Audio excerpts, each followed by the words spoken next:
यहाँ पे बता रहा है in triangle A B C angle A equal to theta और angle B equal to 90 degree और angle C equal to phi, इसको फाई बोला जाता है। If B C equal to x and A C equal to x plus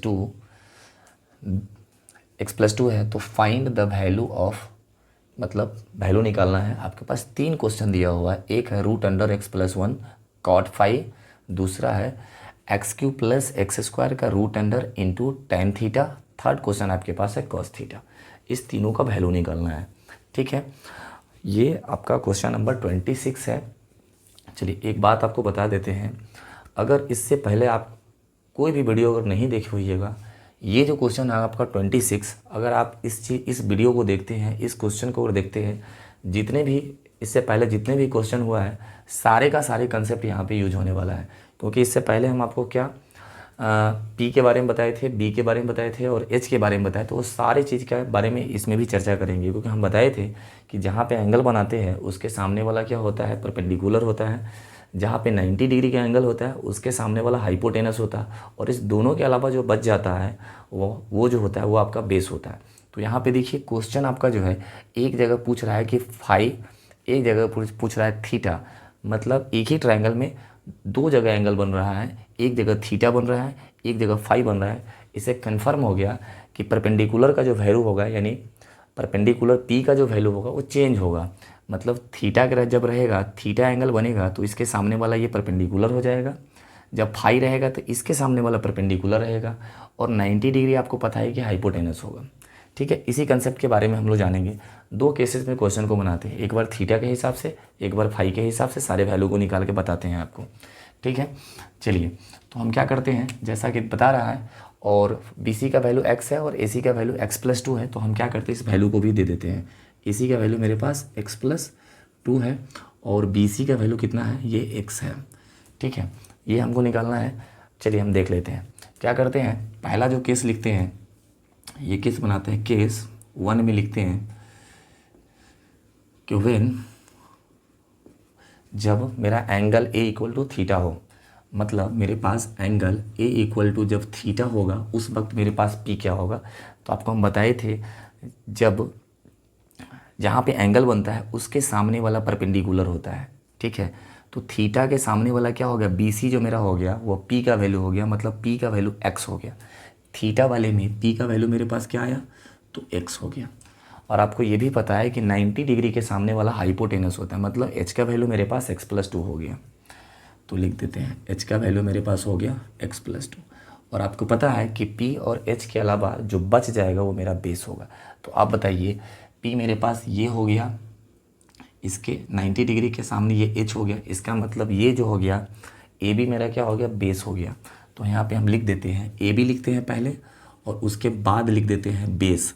base के लिए हम लिख देते ताकि आपको ध्यान भी रहेगा बी का वैल्यू आपको निकालना है। तो हम क्या करते हैं, बी का वैल्यू निकालते हैं। लिखते हैं यहाँ पे, चूँकि बी इक्वल टू क्या होता है, root under H square minus P का स्क्वायर, ठीक है। तो बी की जगह पे रूट, एच की जगह पे क्या लिखेंगे, एच की जगह पे हम लिख देते हैं ये है मेरे पास x+2 का होल स्क्वायर, x+2 का होल स्क्वायर माइनस पी की जगह पे क्या होगा, तो पी मेरे पास x है, ठीक है। उसके बाद देखिए यहाँ पे a+b का होल, सॉरी यहाँ पे स्क्वायर छूट गया, स्क्वायर दे देते हैं।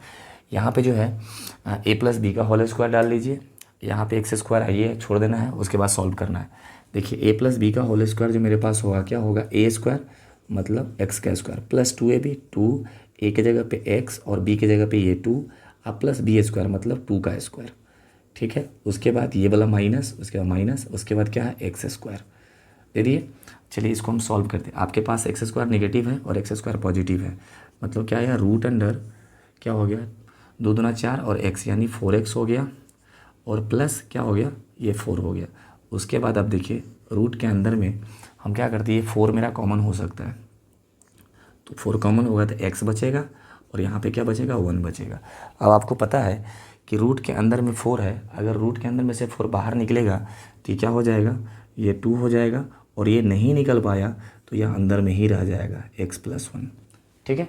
इस तरीके में यहाँ तक में आपको कोई इसी तरह का प्रॉब्लम नहीं होना चाहिए। कब, जब एंगल ए का वैल्यू थीटा होगा तब।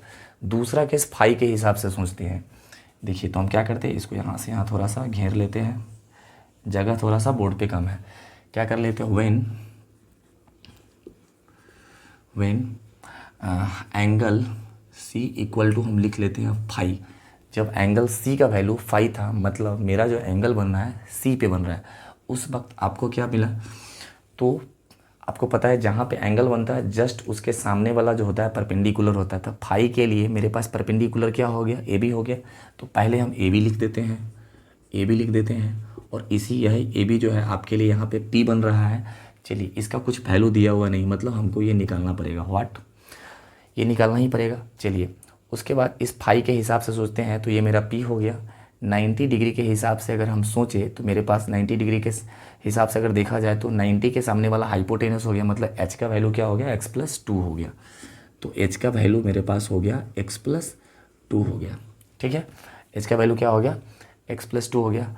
इसके अलावा जो बच गया मेरा, वो मेरा बेस हो गया। तो आपको पता है फाई के साथ फिर से एक बार देख लीजिए, फाई के सामने वाला परपेंडिकुलर हो गया, पी का वैल्यू दिया हुआ नहीं है, मतलब निकालना है। 90 डिग्री के सामने वाला क्या हो गया, हाइपोटेनस हो गया, मतलब एच का वैल्यू x+2 हो गया, मतलब ये पी हो गया और ये एच हो गया। इस पी और एच के बाद जो बच जाता है वो मेरा बेस हो गया, मतलब ये बी सी जो हो गया इस ट्रायंगल के लिए बेस हो गया। ठीक है, तो यहाँ पे हम लिख भी देते हैं, पहले लिख देते हैं बेस, ताकि समझ में आएगा। और बेस कौन बना था, बी सी बना था, और वह बी बना था, और बी का वैल्यू कितना है, तो एक्स है। आपको पता है बी का वैल्यू एक्स है, एच का वैल्यू दिया हुआ है, मतलब पी का वैल्यू हमको निकालना है। तो हम यहाँ पे क्या लिखते हैं, P equal to root under, ये होता है h² माइनस b²। फिर यहाँ पे क्या करेंगे, रूट अंडर एच के जगह पे क्या लिखेंगे, तो देखिए यहाँ पे जो एच है ये वाला है, एच क्या है मेरे पास, x+2 है, तो लिख देते हैं x+2 का होल स्क्वायर, माइनस बी की जगह पे क्या है, तो बी मेरा x है, x का स्क्वायर है। अब देखिए इसी चीज़ को जो यहाँ पे लिखा हुआ वही चीज़ यहाँ पे लिखा हुआ है। जब इसको सॉल्व किए तो मेरे पास क्या आया है, 2√x+1, यहाँ भी वही आएगा। फिर भी हम सॉल्व कर देते हैं। चलिए, रूट अंडर क्या लिखते हैं, ये हो जाएगा a+b का होल स्क्वायर, मतलब a² plus b² plus 2ab, 2a के जगह पे x और b के जगह पे क्या चला जाएगा, 2, और उसके बाद क्या लिखेंगे, माइनस x² दिया हुआ है तो x²। ठीक है, उसके बाद देखिए ये x² से x² मेरा कैंसिल हो जाएगा। रूट अंडर क्या हुआ, ये हो गया 2 का स्क्वायर 4 हो गया, प्लस 2 दूना 2 और 2 को मल्टीपल करेंगे 4x। मतलब अगर हम यहाँ पे रूट के अंदर में अगर हम 4 कॉमन ले लेते, यहाँ बचेगा 1, यहाँ बचेगा x, मतलब इस 4 का क्या हो जाएगा, रूट के अंदर में से 4 निकलेगा तो बाहर लिखा जाएगा 2, और ये रूट में ही रह जाएगा क्योंकि इसका तो पेयर है नहीं कि बाहर निकलेगा। तो या x+1 है या 1+x को x+1 भी लिख दीजिए, कोई फ़र्क नहीं पड़ता है। तो हम क्या करते हैं, x+1 ही रहने देते हैं। ठीक है, चलिए यहाँ तक में किसी तरीके का परेशानी नहीं है।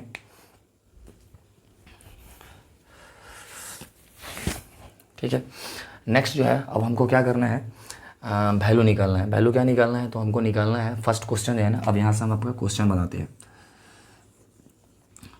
अब आपका पहला जो क्वेश्चन है ये दिया हुआ है, रूट अंडर x+1 और कॉट फाई है, क्या है, फाई है। तो लिखते हैं रूट अंडर x+1, और आपको पता है कि कॉट थीटा का वैल्यू होता है b/p। ठीक है, तो यहाँ पे कॉट फाई का वैल्यू भी होगा b/p, तो b/p, तो b/p लिख देते हैं। ठीक है, root under x+1 into B की जगह पे क्या होगा, फाई वाले केस में जाएंगे, फाई वाले केस में b मेरे पास क्या है, x है, तो लिख दिए x। उसके बाद p क्या है, तो यहाँ पे हमारा p देखिए p निकल के आया है, p यहाँ पे कितना है, 2√x+1, 2√x+1। इससे क्या होगा, मेरा ये कट गया, तो मेरे पास जो बचा क्या वैल्यू बचा, x/2। ये मेरा आंसर हो गया।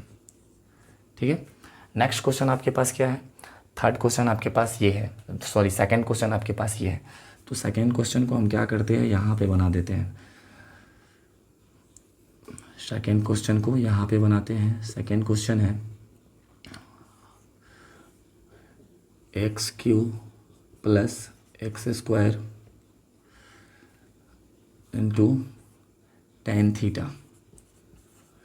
ठीक है, चलिए तो हम क्या करते हैं, रूट के अंदर में जो है एक्स स्क्वायर कॉमन ले सकते हैं, x Q plus x square हो तो क्या होगा हमारा एक्स स्क्वायर कॉमन हो जाएगा।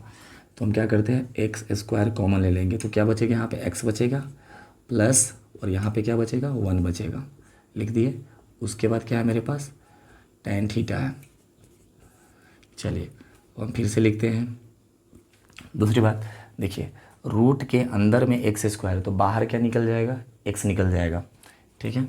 एक्स स्क्वायर है मतलब एक्स 2 बार है तो एक बार बाहर निकल जाएगा, तो मेरे पास क्या आ जाएगा एक्स बाहर आ जाएगा। ये एक्स प्लस 1 नहीं निकल पाया तो रहने दिए एक्स प्लस 1, और tan थीटा का वैल्यू होता है p/b, ठीक है। उसके बाद चलिए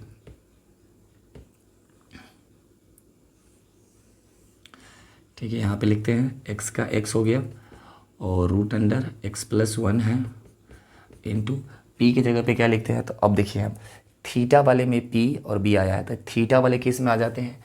थीटा वाले केस में मेरे पास p का वैल्यू कितना है x है तो लिख देते हैं x, और b का वैल्यू कितना है तो यहाँ पे देखिए बेस हम निकाल कर लाए थे 2 रूट अंडर x प्लस 1, क्या आया था 2 रूट अंडर x प्लस 1। इससे अब क्या हुआ मेरा ये x प्लस 1 से root under x plus 1 cancel हो गया, x और x मिल करके क्या हो गया एक्स स्क्वायर हो गया, और ये बाई में 2 है। तो ये मेरा आंसर हो गया, ये मेरा सेकंड का आंसर हो गया। थर्ड जो आपका आंसर है वो है बोल रहा है कि थर्ड क्वेश्चन आपका है कि कॉस थीटा का वैल्यू भी बताइए। तो लिख लेते हैं यहाँ पे कॉस थीटा होता क्या है b/h। थीटा वाले केस में जाएंगे और बेस का वैल्यू लिखेंगे। थीटा वाला मेरा जो केस है इसमें आए तो बेस का वैल्यू मेरे पास क्या है तो बेस हम निकाल करके लाए थे 2 रूट अंडर x प्लस 1, ठीक है। बाई का बाई हो जाएगा और h के जगह पे क्या हो जाएगा थीटा वाले ही केस में h का वैल्यू मेरे पास x प्लस 2 है, क्या हो गया x प्लस 2। तो कॉस थीटा का वैल्यू मेरे पास ये आ गया, मतलब मेरा आंसर ये हो गया। एक बार देख लेते वहाँ से दिख रहा है कि नहीं। इस तरीके से आपका ये क्वेश्चन हो गया।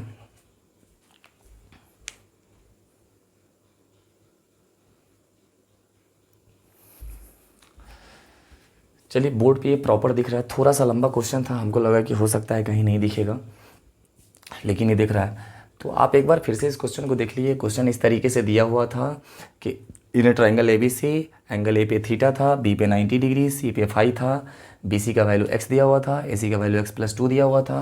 फाइंड द वैल्यू निकालना था root under x plus 1 cot theta, दूसरा था x Q plus x square का रूट अंडर tan थीटा, दूसरा था मेरे पास तीसरा जो क्वेश्चन था मेरे पास कॉस थीटा था, ठीक है।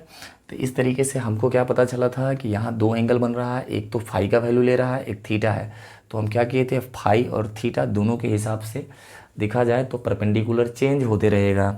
थीटा के हिसाब से ये P बन गया था और 90 डिग्री के हिसाब से तो ये H बना ही है, और ये दोनों के अलावा जो बच गया बेस हो गया। जब हम फाई लिए थे तो उस वक्त मेरा परपेंडिकुलर ये हो गया था, मतलब ये हमको निकालना पड़ गया था, और इसके 90 डिग्री के हिसाब से H मेरा ये हो गया था, और जो बच गया था बेस मेरा ये हो गया था, जो कि सारा प्रॉपर लिखा हुआ भी है। देखिए जब फाई का वैल्यू है तो परपेंडिकुलर AB, तो यहाँ पे परपेंडिकुलर AB जो P है उसको निकालना है, इसलिए व्हाट लिखे हुए हैं। और 90 डिग्री के सामने हाइपोटेनस है तो हाइपोटेनस ये है, और इस दोनों के अलावा जो बच गया मेरे पास वो क्या हो गया बेस हो गया। तो बेस मेरे पास क्या हो गया, बेस मेरे पास क्या हो गया यहाँ पे फाई वाले केस में जो मेरे पास है ना बेस जो है फाई वाले केस में ये P हो गया, ये H हो गया, बेस मेरे पास ये है BC है जो कि दिया हुआ है, ठीक है। क्लियर है, आपका दिख रहा है वहाँ से, बच्चों को देख रहे हैं कि वहाँ से दिख रहा है कि नहीं। तो देखिए आपको जैसे कि पता है कि फाई वाले के सामने फाई जब एंगल फाई बना था उसके सामने वाला ये आपका परपेंडिकुलर रह गया, मतलब P का वैल्यू AB हो गया, परपेंडिकुलर P का वैल्यू AB हो गया जो कि हमको निकालना है। 90 डिग्री के सामने हाइपोटेनस होता है, मतलब H का वैल्यू मेरे पास x प्लस 2 है, और आपको पता है कि P और H के अलावा इस दोनों के अलावा जो बच गया वो मेरा बेस हो गया। तो मेरे पास बेस क्या हो गया था BC हो गया था, यानी x हो गया था, बेस BC और BC को बेस को हम B लिए थे वह x है। इस तरीके से मेरे पास P निकाल लिए थे। जब मेरे पास थीटा एंगल बना था उस वक्त इसके सामने वाला ये परपेंडिकुलर हो गया था, मतलब P का वैल्यू x हो गया था, तो हम यहाँ पे लिख दिए P का वैल्यू x। 90 डिग्री के सामने वाला हाइपोटेनस हो गया।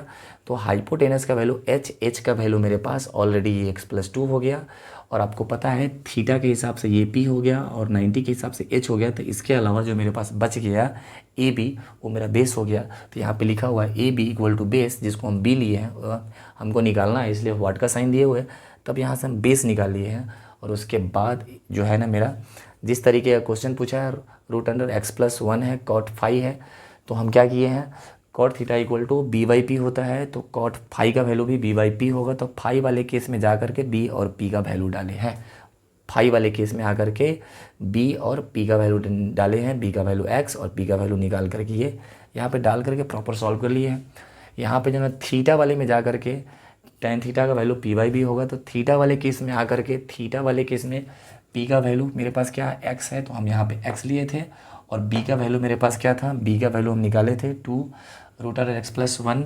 और उसके अलावा आपको पता है कि ये मल्टीपल था इधर वाला, तो इधर वाला ये आपके पास ये मल्टीपल है। सॉल्व करने के बाद आपके पास ये बचा cos थीटा। थीटा के केस में जाकर के b और h का वैल्यू डालेंगे, b का वैल्यू ये हो गया, h का वैल्यू ये हो गया। इस तरीके से आपका क्वेश्चन नंबर 26 कंप्लीट हो गया। थोड़ा सा लॉन्ग वीडियो रहा होगा, कंसेप्चुअल क्वेश्चन था इसीलिए इसको थोड़ा ज़्यादा समझाया। अगर इससे पहले नहीं देखे होइएगा तो इंट्रोडक्शन वाले वीडियो में जाके देखिए, तो इसी चीज़ के बारे में बताए हैं कि परपेंडिकुलर और बेस जो है ना आपस में चेंज होते रहता है। थीटा के लिए परपेंडिकुलर अलग है, थीटा के लिए परपेंडिकुलर ये है, और फाई के लिए परपेंडिकुलर ये है। तो आपको पता चल गया कि परपेंडिकुलर चेंज भी हो गया। जब परपेंडिकुलर चेंज हो गया तो बेस भी चेंज हुआ, और हाइपोटेनस 100% दोनों केसेस में सेम ही है, क्योंकि 90 के सामने वाला हाइपोटेनस होता है। ठीक है।